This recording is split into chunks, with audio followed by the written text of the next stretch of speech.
What's up, Cardfighters? Ryan here from Vanguard Central, bringing you another episode of Cardfighters Network. Today we're going to be talking about G-BT09 and whether or not it's going to break the meta. Stay tuned. Stand up, Vanguard!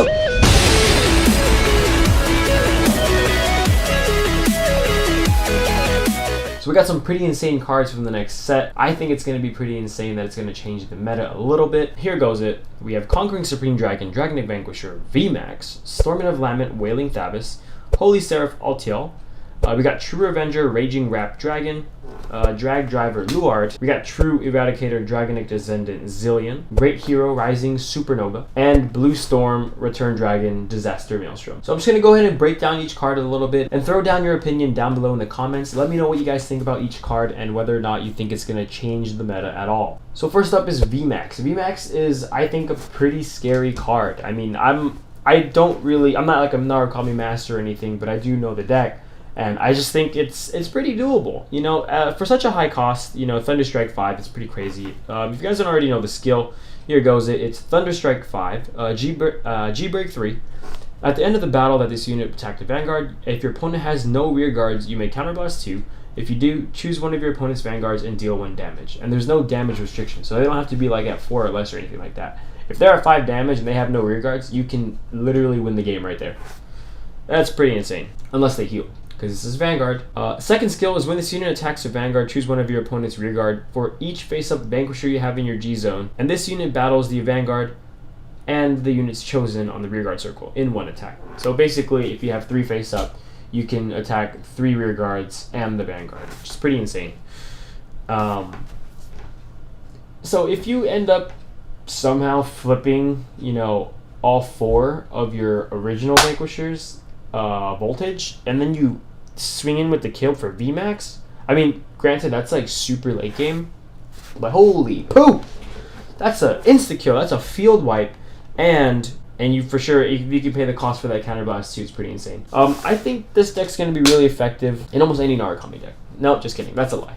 I think this is going to be pretty effective in mainly Vanquisher, but they really need an unflip engine since Counterblast 2 in that deck is a pretty hefty cost. Moving on to our next card, we do have Tavis. Oh man, Alga Force is back! Check it out, G-Break 3 when this unit attacks. For each battle that a rearguard attacked during this turn, your opponent chooses one of his or her rearguards and retires it. So think about this in any other multi-attack Alga Force deck, which is like freaking all of them. You're going to be losing some board playing against this guy. And second skill, G-Break 2, wave 3rd time or more. When this unit attacks, you may counterblast 1. If you do until end of battle, it gets plus 5k for each rearguard that attacked. Yeah, it gets plus 5 for each battle that a rearguard attacked. And your opponent cannot call grade 1 or greater cards from hand to Guardian Circle. That's wow. So we have Lambros to worry about now, and now we got this dude. This guy is freaking strong. Holy poop. Like, he doesn't get a crit, whatever, but just imagine yourself having to survive the Lambros, burning out all your hand from that, and then afterwards they're going to go into Tavis and then punch you in the mouth. Man, these guys are freaking good. Next we got Holy Seraph Altiel. I'm not really a huge Angel Feather fan because playing against it is super annoying. Here goes it. It's an axe skill for G-Break 3. You can counterblast 1. All the units in your front will get plus 2,000 until end of turn. I'm sure that's just to fix some like rescue numbers or something like that. Or I don't know. You tell me. I'm not an Angel Feather player. And second skill is Rescue Auto. When this unit is placed on Vanguard Circle, you can counterblast 1, Soul Blast 1, and unflip another card from your G zone. It doesn't have to be a copy of itself, which is cool. I like how they're implementing that so that you don't have to buy that many. If you do, choose up to the same number of cards in your damage zone as the same number of face-up copies of itself, Altiel, in your G zone. Heal them, and then choose your Vanguard and deal 1 damage for each card healed. So you get, if possible, if you can pull it off, you can get a triple rescue done, or double rescue if you use the like first stride Fighters Collection card. That's good. I think that, yeah, wow. Okay, let's get more Angel Feathers in here. Yeah, why not? Yeah. So I think this is a pretty good alternative kind of stride. I don't know if it's as good as Raziel since you still have to pay like a cost, but I mean I'm pretty sure even if you counterblast 1, you can still send back the card that you counterblasted. So I don't think the cost even matters. So thanks for that, Bushy. Next for Shadows, they got some neat stuff. We got Raging Wrapped Dragon. If you guys don't already know the skill, Limit Break 4. At the end of the battle that this unit attacked, if you have a heart card with the Raging in its card name, you may counterblast 1, soul blast 1, and discard 2 grade 3 Abyss Dragons from your hand and kill 2 of your rear guards. So basically, you pull that skill off, and if you do put this unit into G-Zone face up, choose a face down card name itself, ride it, or stride it. Whoa. Stride it from your Vanguard, on your Vanguard circle as stand, and it gets stride -1. So we get this new penta-drivable poop head. And what's crazy about this is the first Limit Break 4 card that can actually be pulled off as a double restanding stride. Just like the Raging 4 Limit Break was. I mean, that's a pretty hefty cost, but it's possible. And that's the scary part. Because you're going to need to be able to pay that huge cost as well as have 2 grade 3s in your hand. You know, this is something that is doable. I'm kind of scared of it because that thing is possible. Imagine getting triple restand and for some magic reason your opponent just has all the grade 3s in the world in hand, as if you're playing Morikawa, and they're going to double or triple attack you on Vanguard too. That's game. Yeah, thank you. Moving on, we got Rising Supernova, the super ultra mega hero. This guy's crazy. I think it's pretty insane how strong that spikes can get. They're having a little bit of a spike in how strong they can be.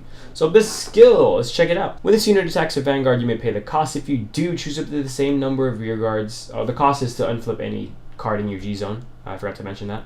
If you do, choose up to the same number of your rear guards as face-up Great Hero Rising Supernova in G-Zone. They become charging. And if the number of rear guards you have charging is 4 or more, all of your units get plus 10,000. All of your units get plus 10,000. Holy poop! This isn't even G-Break or anything either. So if you want, you can like supercharge 1 and then have a magic field of all of them charging, and you have a magic like super strong field. Wow. I don't know how spikes work, to be honest. I just know that Miracle Ace can murder your face, so that's pretty scary. Let me know down below, guys, what you guys think of everything so far. Moving on. Next, we got the Eradicator revival of Dragon Ascendant. Basically, he's a stride as well, and his skill is Act once per turn. If you have a heart card with Descendant in its card name until end of turn, well, the cost is to unflip a copy of itself, so there's no counterblast required, which is pretty neat.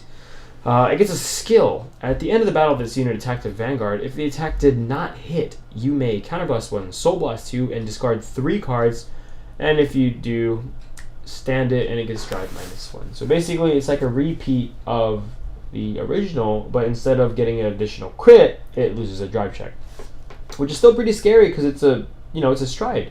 It's not like a 16k Vanguard or anything like that. This is like 26, and then excluding your triggers that you just hit on your first stride, it's 26 and up. It's pretty crazy.